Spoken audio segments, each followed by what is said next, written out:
Hello and welcome everyone to the Scarborough Charter signing and launch. My name is Karima Hashmani and I am the Co-Convener and Executive Director, Equity, Diversity and Inclusion at the University of Toronto. Today is a day that I have been looking forward to for the past year since you all joined us at the National Dialogues in October.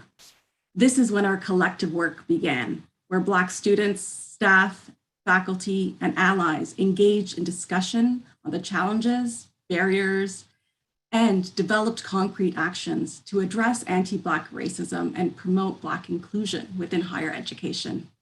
This work continued after the National Dialogues.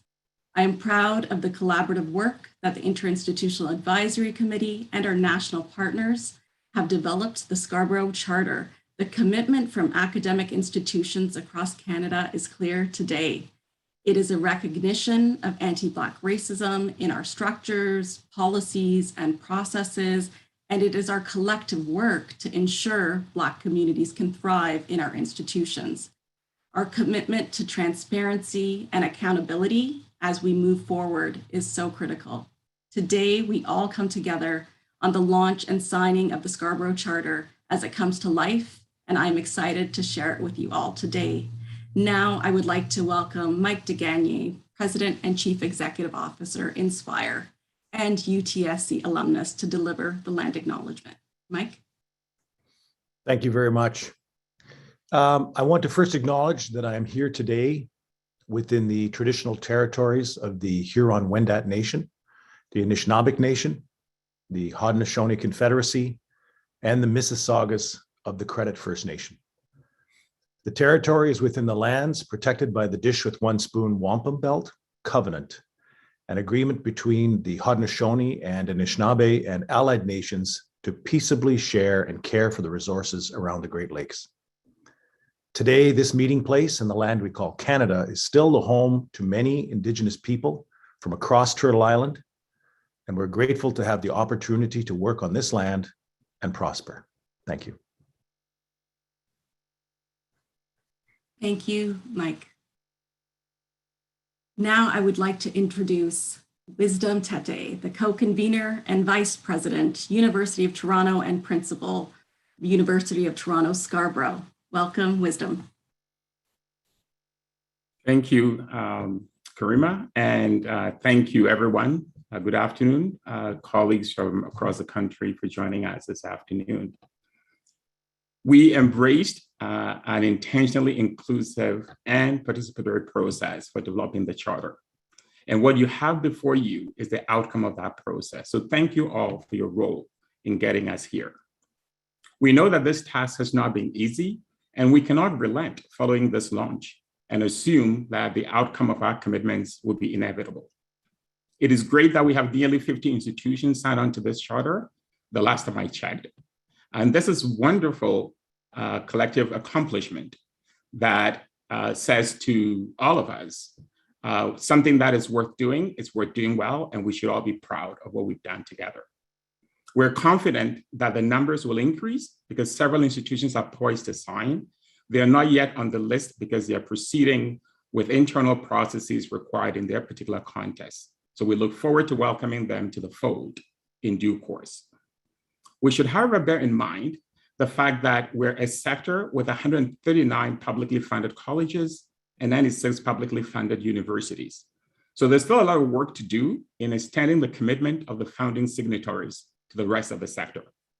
Leadership in getting us there needs to be exercised in a concerted way in different places, not just by those who occupy high office in our institutions, although they have a greater responsibility and a greater opportunity to exercise the privileges of office for the collective good. We are all diminished by a country and a sector that has been selective in who is deserving of equity through the structures and systems of exclusion founded on our country's colonial history. The higher educational sector reflects these structures of exclusion and has been complicit in its formation, replication, and perpetuation through our mechanisms for determining who gets in, how they get in, whose knowledge and experiences and accomplishments are valued. Slide up, please.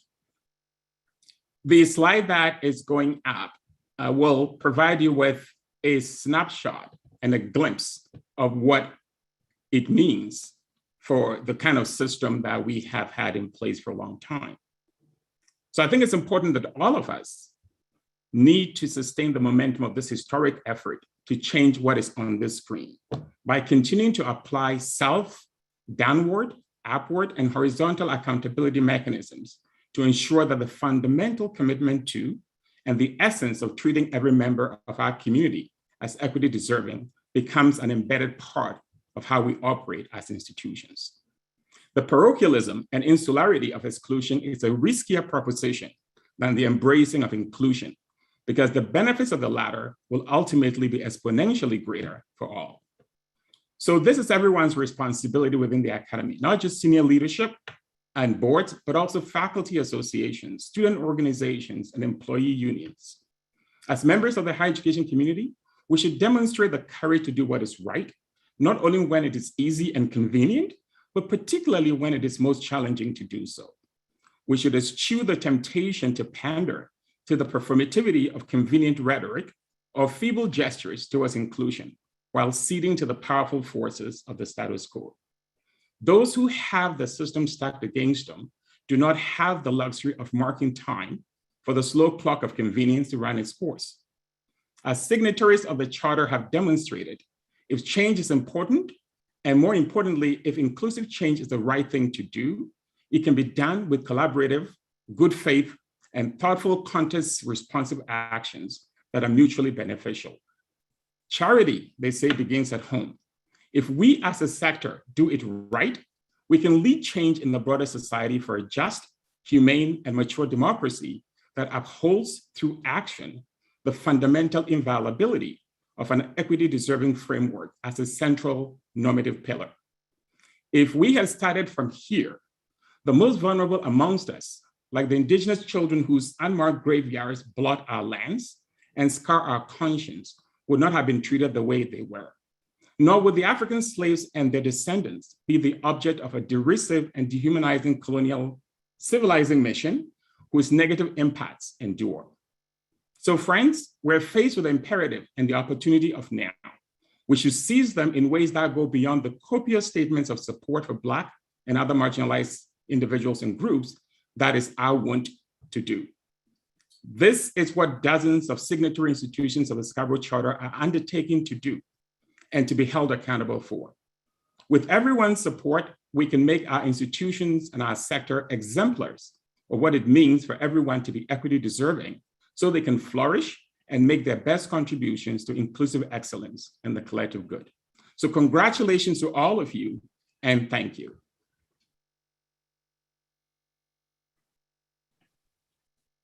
Thank you, Wisdom, for those powerful words. I would like to now welcome MP Greg Fergus, MP for Hull-Aylmer and Chair of the Parliamentary Black Caucus, and Philip Landon, Chief Operating Officer of Universities Canada. Well, thank you very much, Karima, and I do appreciate the opportunity to join you here today. Normally, I would be joining you as the chair of the Parliamentary Black Caucus and member of Parliament for Hull-Aylmer. Normally, I'd be joining you from Hull-Aylmer, which is on the traditional unceded territory of the Algonquin and Anishinaabe Nation. But today, I join you from one of your university members in Calgary, at the University of Calgary. And I think it's appropriate to be in a university setting to really bring greetings from the Parliamentary Black Caucus to Dr. Wisdom Tettey and the entire university community who have signed on to the Scarborough Charter. This is an important step forward. I think Wisdom's slides that he showed tell the entire story. When you see that although 3.5% of the Canadian population is made up of Black Canadians, only 0.8% of senior university leaders are from that community, and only 1.9% are full-time faculty members. And of course, if we look at our brothers and sisters in the Indigenous communities, you see even more dramatic results. 4.9% of the general population, but yet 2.9 and 1.3% in the respective fields of senior leadership, as well as full-time faculty. These numbers need to change. But they need to change not because it is just the right thing to do. But it needs to change so that we are ensuring that as we create a more inclusive framework for universities, for research, for understanding our society and all elements of how it works, universities play an amazingly important role in that. And so this is the reason why we need to make sure that we have a university community that is truly representative of the richness and the diversity of our Canadian population, and hopefully can even do better. So I want to bring to you, on behalf of Senator Rosemary Moody, co-chair of the Parliamentary Black Caucus, all the members of Parliament and senators who are members of the Parliamentary Black Caucus, our hearty congratulations for making real the university's commitment to making Canada a fairer place to be.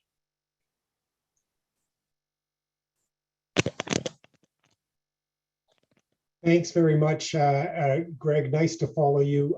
I'm Philip Landon. I'm the Chief Operating Officer at Universities Canada, and I am joining you today from the traditional unceded territory of the Anishinaabe Nation. Je suis ravi de voir aboutir la charte de Scarborough et d'assister à son lancement. Au nom de l'Université Canada, je tiens à remercier la Comité consultative interinstitutionnelle pour son dévouement à l'égard de la lutte contre le racisme anti-noir et de l'amélioration du milieu de l'enseignement supérieur. The Scarborough Charter will be an important tool as we work collectively as a sector to advance Black excellence. Canada's universities have shown commitment to advancing equity, diversity, and inclusion, but we know that much more needs to be done. We know that communities affected by anti-Black racism need to see institutions taking meaningful action now, and the Charter is a critical resource to support this work. Universities Canada is pleased to have been part of this process throughout the past year, from attending the National Dialogues last fall to hosting sessions with our membership and engaging with the Parliamentary Black Caucus. I'd like to thank Dr. Gervin Fearon and Dr. Wisdom Tettey for their engagement with us and their leadership throughout this process. And we look forward to continuing our work with this group and with signatories. As next steps, Universities Canada will post the Charter on our website alongside our inclusive excellence principles. We will amplify and share the Charter as a guide for universities across the country on addressing anti-Black racism. And Universities Canada will continue to partner in this effort by collaborating with the IIAC and supporting sector-wide efforts to address anti-Black racism. Votre travail aura un effet profond et concret sur le milieu de l'enseignement supérieur. C'est une fierté et un honneur pour l'Université Canada de soutenir vos efforts. Once again, thank you and congratulations on this important launch.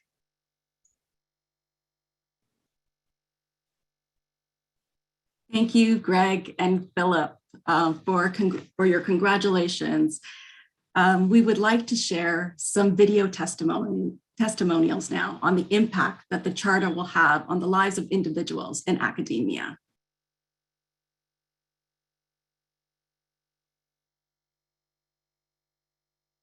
In reflecting on the Charter, I thought about what does it mean to me as an Indigenous African Nova Scotian. My family has been in this country for over 400 years. I come from two distinct African Nova Scotian communities of Beachville and Cherrybrook. I have been connected to Dalhousie since the 80s, both as a student, a staff member, a faculty member, and now an administrator. I have watched growth and changes at Dalhousie, and to see a commitment nationally in a charter to improve access and accountability towards people of African descent is exciting for me. As I reflect on the desire to increase and change the curriculum, to increase the number of staff and faculty of African descent, to make a commitment mutually across our institutions, locally and nationally, to identify anti-Black racism, and to do all that we can to increase and support our students, faculty, and staff of African descent warms my soul. I look forward to being a part of these changes and commend all those universities who signed on this charter as we begin to make steps in the right direction to improve access to higher education for people of African descent. I believe the Scarborough National Charter is a public acknowledgement of the responsibility that post-secondary institutions have in enacting positive social change. Black employees and students like myself have been working tirelessly to have anti-Black racism prioritized within our institutions of higher learning. I see this charter as an extremely positive step in that direction. It carves a path, declares a commitment, a plan forward to address systemic anti-Black racism. I'm hopeful and excited by the transformative action that this marks for the Black community, its allies, and its accomplices. I can't tell you how excited I am to finally see the coming into effect of the Scarborough Charter. I think for me personally, what this charter represents is a moment of great hope and opportunity. I think the hope, of course, comes from the fact that the charter calls on institutions of higher education to finally create a place of belonging and inclusion for the great intellectual, artistic, personal contributions from Black Canadians. I can't tell you in my 25 years of career how many times I have seen the cost to not only institutions but to the wider society that this exclusion has cost us. And finally, we have a charter that I hope every higher education institution will join because I think it just represents so much potential for the future, not only of Black Canadians, but also for Canada and especially for universities who are pillars of the Canadian society. So I call on all institutions to join in this effort. Those testimonials were powerful and really speak to the importance of the charter and moving forward. Thank you, Barbara, Charlene, and June. We are also hopeful and excited about the Scarborough Charter and really what it represents to all of us. Next, I would like to invite Wisdom Tettey again to moderate our panel for the discussion. Wisdom? Thank you, Karima. And so let me start off by introducing our panelists. So we do have a panel of 5 colleagues who would answer some questions that we think are pertinent for all of us to consider. There'll be an opportunity for Q&A, so please feel free to put in any questions you may have, and hopefully we have time to share with the panelists. But also share your own thoughts in the comments. So without further ado, let me introduce our panelists. We have Frank Otabor, Senior Strategy Consultant at CIBC, and who is a recent grad of the Rutman School at U of T. Next is Teresa Rajak-Telly, who is Vice Provost, Equity and Inclusion at Dalhousie University. And then following Teresa is Melinda Smith, Vice Provost and Associate Vice President Research, EDI, at the University of Calgary. And my neighbor here, Craig Stevenson, who is President and CEO of Centennial College here in Toronto. And my next door neighbor on this floor, Kimberly Tall, who is the Director of Community and Learning Partnerships and Access Pathways here at the University of Toronto, Scarborough. So colleagues, welcome to this discussion session. And we'll go through 2 rounds of questions. Each panelist has about 2 minutes or so to respond. And hopefully we'll be able to get in as much as we're able to. So Frank, let's start with you. As someone who has recently graduated from university, what do you see as the Scarborough Charter delivering to the next generation of Black students that your generation did not receive? Thanks, Wisdom, for the question. I think to me, the major opportunity for the next generation is that it gives them a chance to connect their learning with their life experience. And this is important because when you do that effectively, you increase experimentation, which leads to innovation. And you also improve retention because people can close the gap with the information given and how to translate it. And this is a big deal, especially with the Scarborough Charter that champions inclusive excellence and neutrality. through bringing in more Black faculty, using cluster hire, and also giving voice to research about the Black community. And I'll give you a story. I championed or founded the Students Against Anti-Black Racism Committee at Rockman School of Management. And I remember we went to meet all the professors and we were trying to get them to pledge to diversify their curriculum. And the accounting professor had said yes. Now, one of the things that really happened was towards the end of my program, you would think it's accounting, right? It's all numbers. There is no story to be told. But towards the end of my program, he sent me an article, and it's about Aliko Dangote from the Nigerian community. And I remember reading this article, and I'm so engaged, and I'm going back and forth with him, and he's replying, and he's giving me his perspective. But I had graduated. I really didn't need accounting at that point. But it dawned on me, what about a student who is sitting in that classroom today? They need that. And if I was disengaged, they will probably be, because what the professor had done at that moment was connect my learning with my experience. And that's what we all want. Thank you. Thank you. So now let's move on to Teresa. Teresa, so how can we operationalize the Scarborough Charter, particularly its first principle of Black flourishing, in institutions that are founded on colonialism and anti-Blackness and Black exclusion in a lot of ways? Thank you for the question, Wisdom. The answer is simply, we cannot do it based on the same structures that we have. It's a simple but complex and challenging concept. It requires systematic and intentional transformation of our structures. And that's why the Charter is so important, because the Charter gives us the guide on how to do this. So the Charter has 4 basic principles, but under each of those principles, there are actionable items that tell us how to do this. For example, the concept of governance. We need to diversify our decision-making structures at all levels. Research, teaching, and learning. We need to recognize and diversify ways of knowing, and also appreciate and include that the Black experience, culture, and knowledge are worthy of knowing. And last but not least, community engagement. Community engagement makes us responsible and accountable to the inequities of Black communities and other marginalized communities, but it also allows us to recognize the great contribution that Black communities are making and can continue to make if we follow the Charter's basic principles and actionable items. Great, thank you, Teresa. I'll turn now to Melinda. Now, Melinda, considering the reality that institutions have not historically delivered on the rhetoric, there's an understandably, understandable skepticism about what makes the Scarborough Charter different. How can institutions hold themselves and each other to account relative to the actions outlined in the Charter?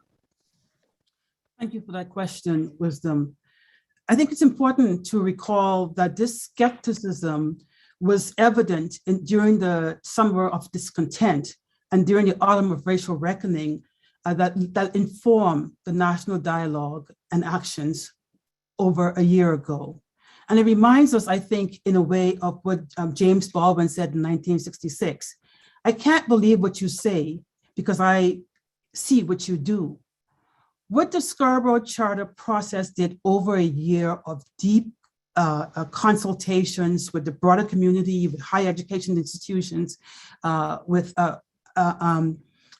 national bodies, it led to a voluntary collaboration, co-constitution of a charter in which institutions, universities, colleges, and CGEPs committed themselves. This wasn't legislative compliance. This was voluntary co-constitutions and compliance. That's fundamentally different. The second thing, and that's historic, never before in the history of Canadian universities have so many institutions come together to say, we recognize the problem, we recognize our limits, and we need to go from commitment to action, from talk to action. And we need to do that in several ways. So to amplify what Teresa had to say, we need to go do that in terms of underrepresentation. That means collecting disaggregated data in a responsible way. Second, we need to think about that in terms of teaching and learning. We need to think about the curriculum. So you see the emergence of Black studies programs. You see the emergence of African studies program. We also need to think about accountability in terms of the experiences of Black students, faculty, and staff in the classroom.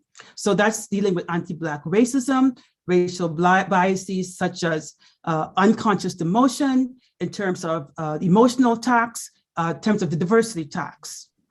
We need to think about this in terms of the research ecosystem. So there's an insistence that we want Black research chairs, we want investment in awards and scholarships. And this is not because we're giving Black folks anything, but for over a century and more, Black scholars have contributed to the Canadian Academy in hidden ways. And this is a recognition of Black excellence. And I think you see this in terms of the commitment. Melinda, just sorry to cut you off, but I think we had an understanding. So please, I'm not being rude. Everybody understands that we've given ourselves license to. I was done. Thank you. Yeah, thank you. So I'll turn to Craig next. So Craig, the Scarborough Charter requires racially responsive leadership to deliver on the actions outlined in it. What does this leadership entail, and how can it be enabled in the higher education sector? Thanks, Wisdom.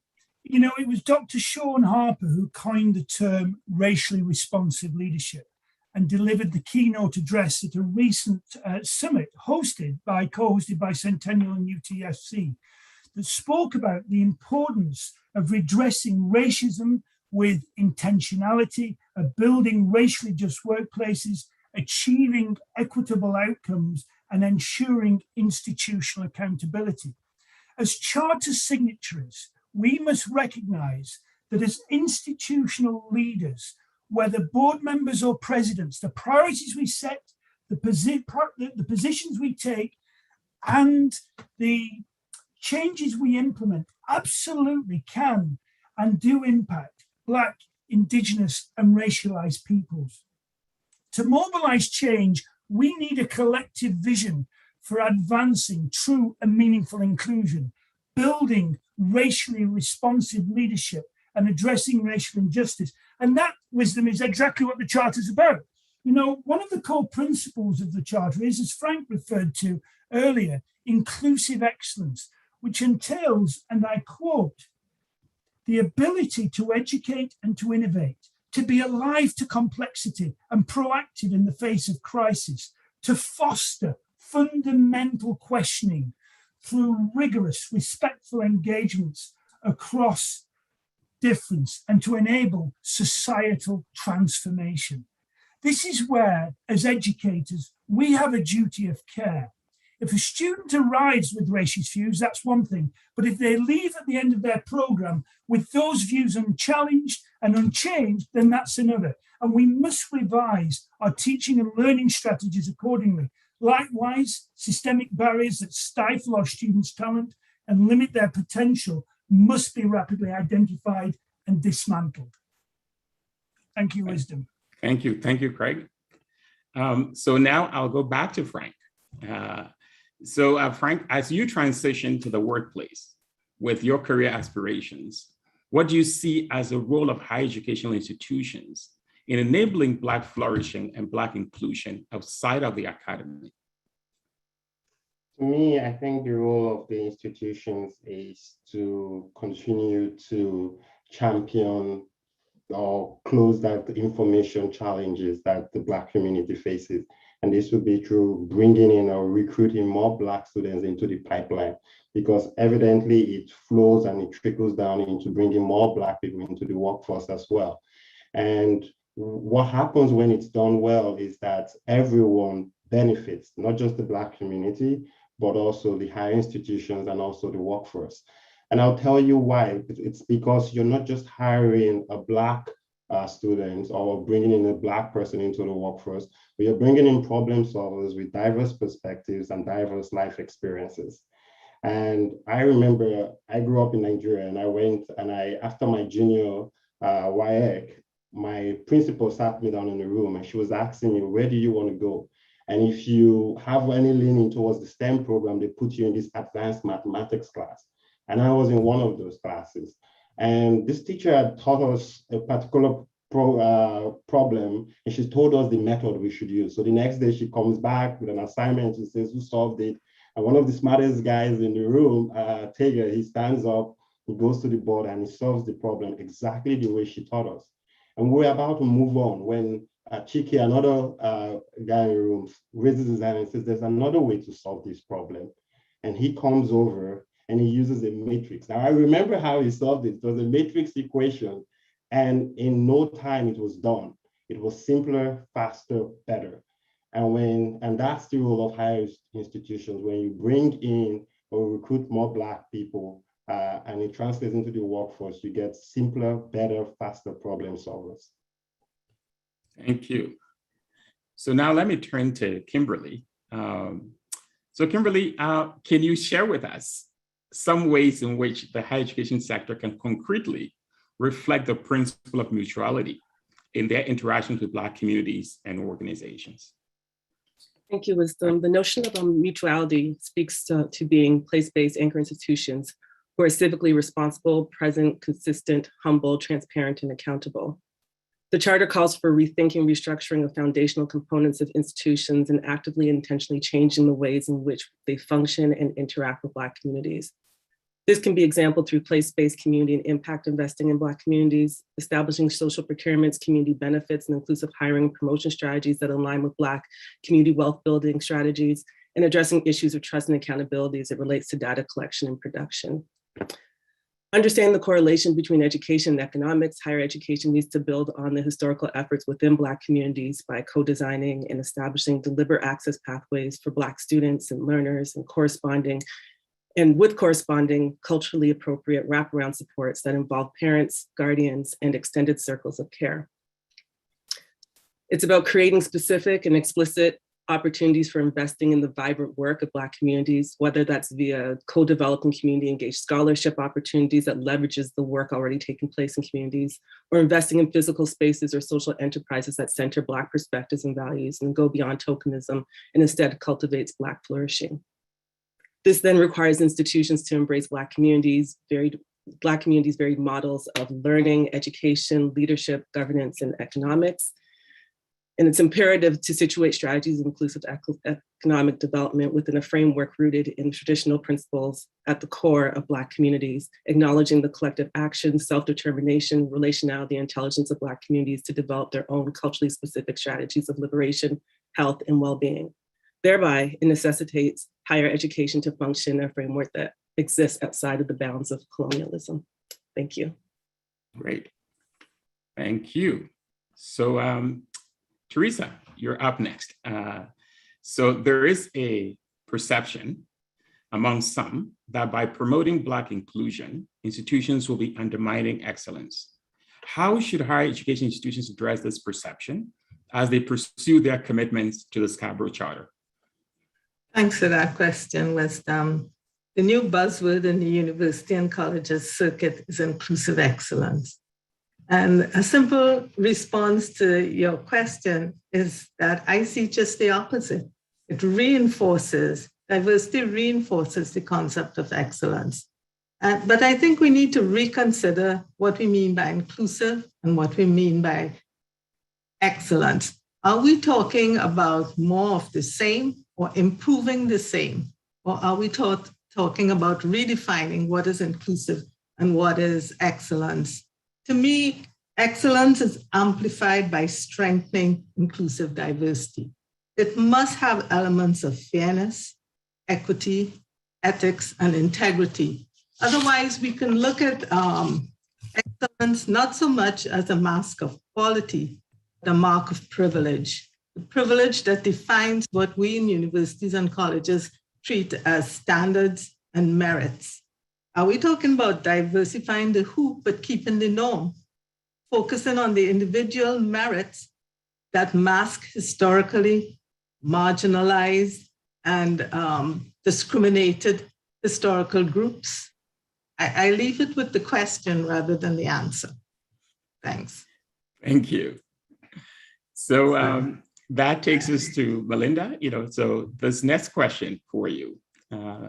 And as you know, a key focus for the interinstitutional forum that is going to be these consortium of signatory institutions is working together to address existing gaps in relevant data to support the actions in the Scarborough Charter. How can we work together as a sector to address the challenge and to promote responsible use and sharing of data? Again, I would say that thank you for the question. The process of this Scarborough Charter, of the National Dialogues and Scarborough Charter, are processes to build on for transformation. So the Interinstitutional Forum can build on and extend this collaboration in terms of the principle of mutuality and also accountability by actually developing a next generation approach to EDI data collection.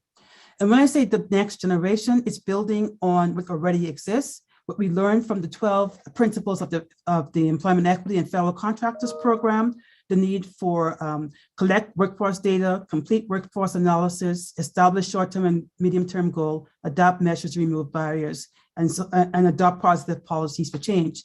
We know that these did not happen with employment equity. And what this Scarborough Charter does is allows us to build on and support, for example, the Task Force on Employment Equity Act review, to build on and support the UCAS modernization system that calls for disaggregated data, but also for developing shared and collaborative methodologies, data collection, analysis, and so on.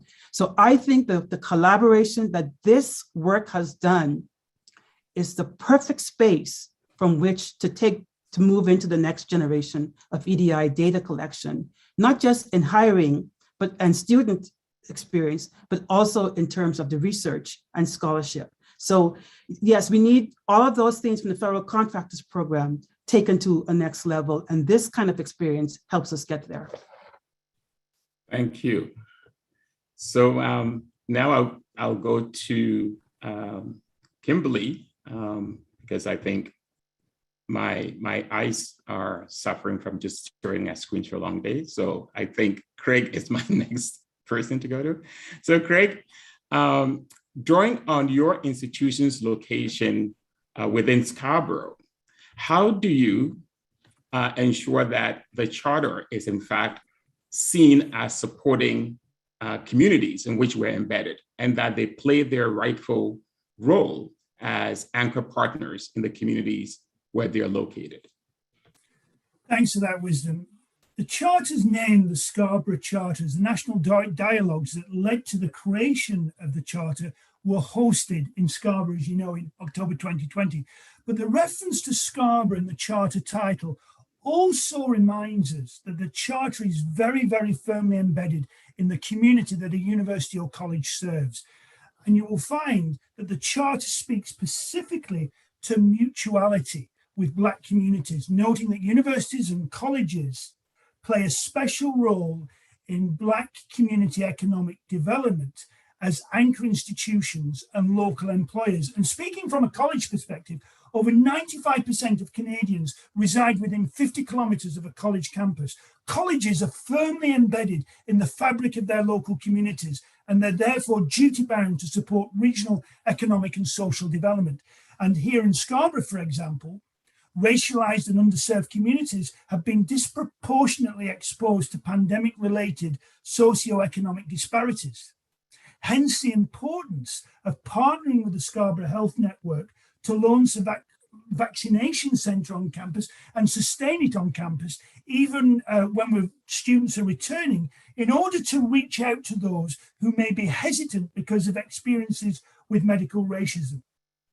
We're also partnering with UTSC, and thank you for that wisdom, who's the key lead, and other Scarborough anchor institutions, and Taibu Community Health Centre, which serves Black identifying communities to engage in COVID-19 conversations and address head-on the health inequities that have been brought into sharper focus as a consequence of COVID. Thank you, wisdom. Thank you, Craig. My next question goes to Kimberly. And so how can higher education institutions create a welcoming and supportive environment for Black staff to flourish, to feel valued, and to feel a sense of belonging as bona fide members of our communities. Thank you, Wisdom. I think what would be required is a centering of Black staff, their experiences, relationships, and networks by purposefully developing supportive communities for staff to flourish in a space that is not violent or harmful. Ensuring Black voices and knowledges are embedded in decision-making structures at all levels, devoting resources toward efforts that actually enhance the lives of Black staff, such as implementing systems and processes that not only support career progression, but create space for collective healing and care, and by creating accountability structures that center anti-Black racism. Black employees often also take on additional physical and emotional labor of mentoring, supporting, caring, and creating community for Black folks on campus and advancing social justice and equity movements within the workplace. This work needs to be seen and honored, recognizing that this work is not it's the responsibility of all and not just for Black staff. The Charter is tasking higher education to move beyond performative to foundational, systemic, and structural change, diversing from extractive practices that reinforce racial capitalism towards a direction of addressing co-joining issues of anti-Black racism and socioeconomic inequalities, ceasing attempts to force Black staff to fit into an existing structure and culture.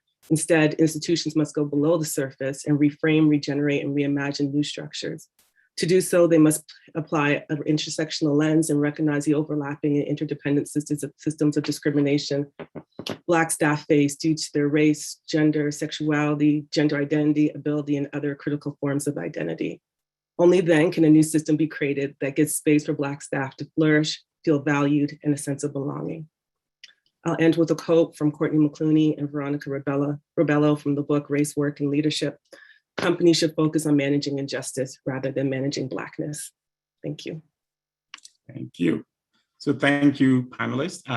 You've had a chance to respond to questions from me, but now we're opening it up for participants to send in questions that I'll direct to panel members. So let's start with our first question. And I think there are a couple of questions here that reflect the concern about accountability. So let me read those out. Now, how do you ensure that university signatories follow through on the commitments versus using this as a public relations strategy to position themselves as competitive and as a leader in EDI? So, I think if we can get all the panelists back on, I could direct it to anyone as you wish. So who wants to take this one on? Melinda.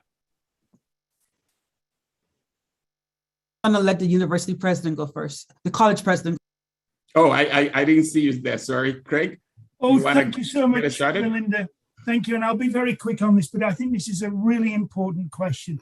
And we have, as presidents, to be absolutely accountable to this, to our communities and to our board. And I can tell you that our board is very interested in this area, wants to see progress in this area, and they will hold me accountable. But more importantly, we are working with an anti-Black racism task force here at Centennial. And so this ties in, and we've got it's quite a large group, and they too will be expecting movement and will be working with me and holding us accountable to this. So this charter hasn't just been signed by me without working with the Anti-Black Racism Task Force and ensuring it's in sync with what we're doing and embedding it into business plans, into strategies, and into the heart of what we're doing. So there is no shying away from this at all, and then being accountable to this group wisdom as well. And colleagues might want to comment on that. Thank you. Thank you. Melinda. Thank you, Madam. And again, I will return to James Baldwin. People are tired of the talk. They're tired of the statements. They've seen the commitments. A year ago, following the death of George Floyd, they want action. And so my view is that we see these signatories for the Scarborough Charter who are saying they could not come to the table. They could have not come to the table. They chose to. So my view is we see, and we are hoping that this will follow through, a commitment to action. But they know the action plan in the Scarborough Charter, they know the principles, and they know that students and the community are fatigued by lip service. So I think, I hope we are seeing a moment of racial reckoning in universities where we have not seen this before. And we know that our universities have not had racial equity or racial justice strategies. They've had other forms of equity strategies. So this is the first time that we are actually taking anti-racism and racial equity seriously. So it's going to be incumbent upon all of us to continue to hold ourselves and our institutions accountable. Thank you. So let me move on to another question. And this is one that says, well, there are institutions that have existing anti-racism strategies or action plans. And so what kinds of change management and communications processes would you recommend for transitioning the Scarborough Charter into these institutions as the guiding strategy? So I think this would apply to those who have and those who are in the process of developing these strategies. So who wants to take this one? Teresa? Thanks, Wisdom, for putting that one to me. Yeah, I mean, I think that, universities and colleges are at different stages. There's some who just, talk about diversity and having diversity officers and frameworks and so on. Diversity, in my view, has not worked because diversity overshadows the concept of race and racism. It waters it down. So in cases like that, a charter like this will bring it up front and say, no, you cannot subsume it under diversity. It requires point attention. For universities like mine at Dalhousie, where we do have a strategic framework, we have my office, we have plans, and including our new university institutional initiative that covers similar principles as the charter. What I see happening is that we are integrating what the charter has outlined into our action plans. So it is highlighting some of the things that we need to do, but more importantly, it's going to keep us accountable, not only internally, but externally by signing on this charter. And we are ready for the task. Thank you. Thank you. And Frank, I'll direct this one to you. So how can institutions bring alumni into this work, right? Particularly Black alumni as partners in this effort? I think to bring in Black alumni, you could do it through, I call it incentive programs, but it's not really monitorable, non-monetary incentive programs. There are so many different challenges that the Black community faces, and every alumni has passed through one of these challenges while at the higher institution. So it's channeling and really communicating that and explaining what the drive would be towards the next generation. For example, I talked about the fact that in my own, during my experience, there were very few Black students in my classroom, and there was very limited course content that actually talked about all of that.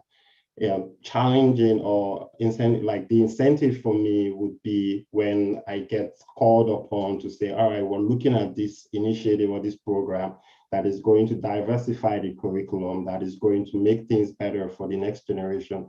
That's an incentive for me to get involved, because I want to see the next person who comes into that same university, not just be a number, but to thrive. So I believe it's usually, for me, when I think about how to bring in alumni, I really think about driving the communication in such a way that really tackles a lot of those challenges that the ones before, the predecessors, have faced. And explaining it to them that way, you would actually see a lot of drive for them to help these successors. Wisdom, can I jump in on this question too? Okay, take this one, because I had one that I was going to direct to you, but please go ahead. Thank you. I will just thank you, Frank. I think what I would add to that is I mentioned about being involved in decision-making structures. I think when we look at our governance structures for institutions, oftentimes you don't see the Black community reflected in there, and that's a space where alumni could actually play a really critical role. They have intimate knowledge of the institution from a student perspective, and then also from a community perspective. So involving Black alumni in that space, creating mentorship programs and sponsorship programs for How do we connect in from pathways from undergrad and even reaching further back to Black alumni? And then I would even say we've been recently having conversations about mentorship programs for Black staff and sponsorship programs and reaching out to alumni because we don't have enough representation within the institutions for Black leadership. So how do we utilize folks in the community such as alumni to be able to support those efforts? Thank you. Thank you, Kimberly. There are several other questions and certainly we wouldn't have time to address them, but I'll just throw a couple out there for all of us to think about.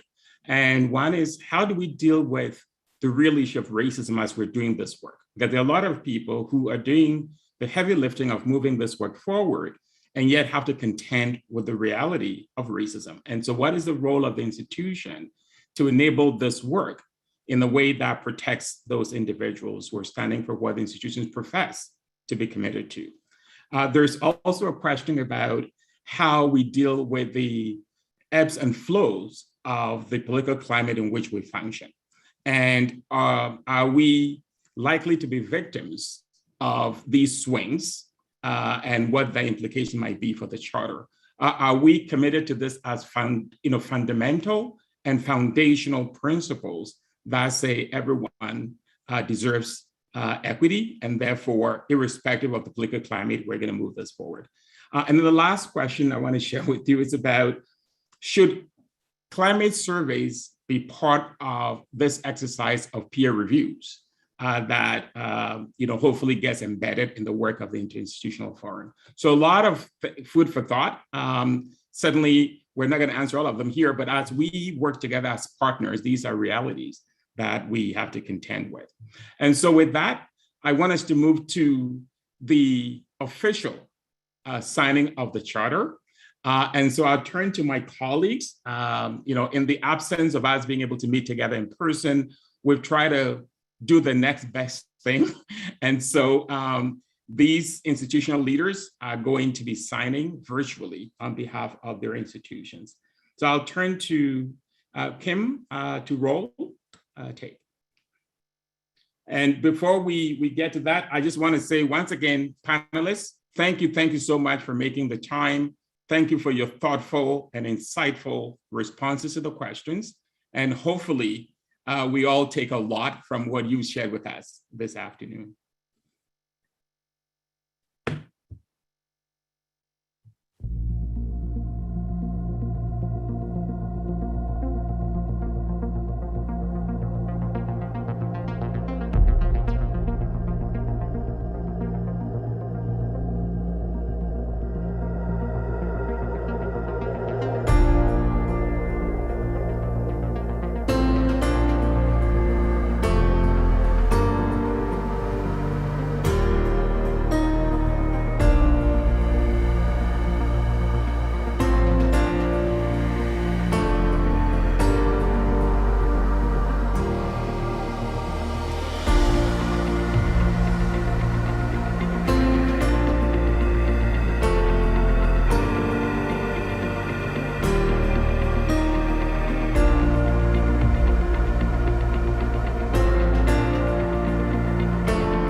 So thank you, all of you. Congratulations on this unique accomplishment as a sector. And the work is just beginning, but we're all looking forward to what it is that will be delivered through this collaborative effort. And with that, I'm going to turn it over for some closing remarks from tireless leader on the charter, the principal drafter for the charter, Dr. Adele Blackett from the university, from McGill University, to share a few concluding thoughts with us. So Adele, take us home. Thank you so much, Wisdom, co-members of the Interinstitutional Advisory Committee, signing partners, each insightful participant and audience member today, and all who have contributed to the year-long co-creation process for the shared vision that inhabits the Scarborough Charter.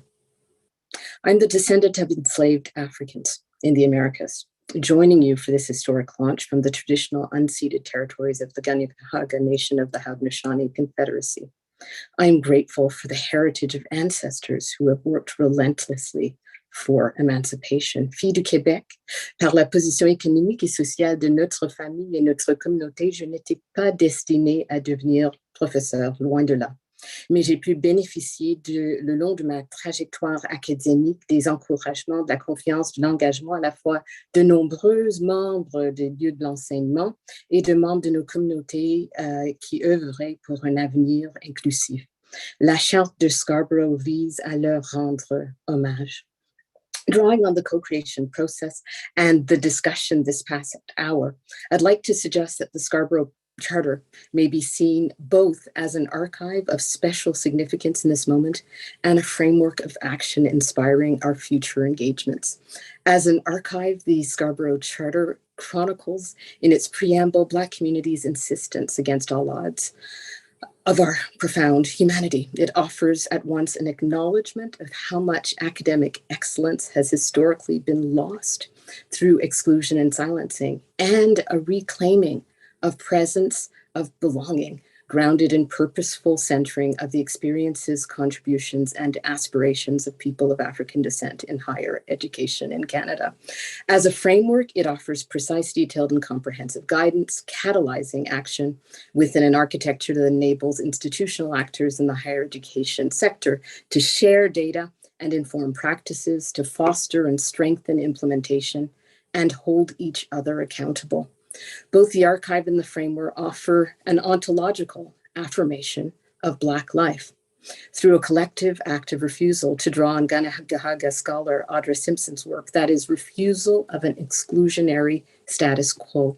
That refusal and the archive and framework it has engendered open up boundless possibilities. To invoke legendary Caribbean scholar C.L.R. James's famous affirmation from his semi-autobiographical Unending Allegory of Cricket, Beyond a Boundary, it is movement that matters, not where you are, where you have, what you have, but where you have come from, where you were going, and the rate at which you were getting there.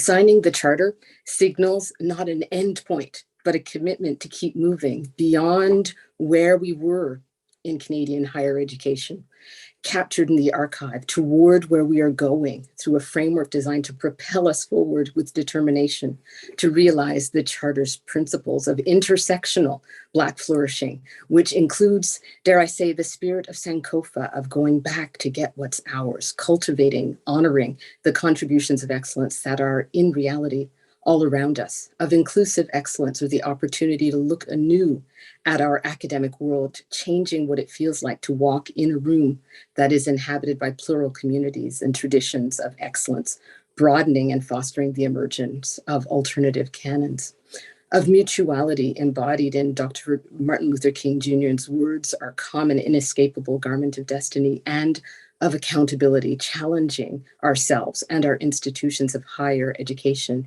in late poet Maya Angelou's words, to do better when we know better. If we let it, the Scarborough Charter can be part of a living process, resolutely, steadfastly positioning Canadian higher education at the vanguard of transformative change. But forgive me for closing with a caution. My late colleague at McGill and former Royal Society of Canada President Rod MacDonald reminded us through CLR James's words that to know the rules, to clothe oneself in the rules and to act in conformity with them, even to know the spirit of the rules is not enough. He stressed that the problem is resolutely not with attempts to adapt the rules to local context. That is to be expected and anticipated. Rather, he was concerned that in the absence of an intention to organize conduct purposively to achieve its objectives, one is not playing the game, one is simply playing at the game, or possibly even playing with the game. We must avoid EDI with a vengeance, recalling instead the truth of the popular maxim, nothing for us without us. The racial reckoning of this past year is a reminder of the pernicious legacies of enslavement and anti-Black racism and the extent of the trust that must be rebuilt with care and with the love of justice to move forward.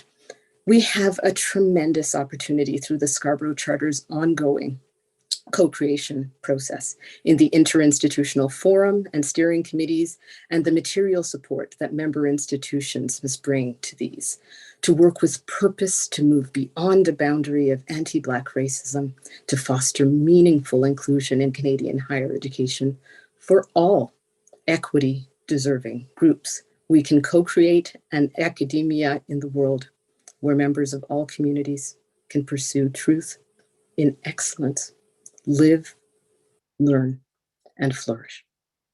Thank you. Thank you so very much, Adele. Powerful way to end this launch. And I'll direct folks to the link that you have. I think it's been posted in the chat. And there you would hear, you saw the signing from the institutional leaders, but please go to the website and hear them articulate in their own words why they signed the charter. So with that, thank you all so very much for being part of this momentous occasion, for your support in getting us here. And we're counting on all of you to be part of the journey to get us to the ultimate outcome that we all collectively seek. Take care, all the best, and bye-bye.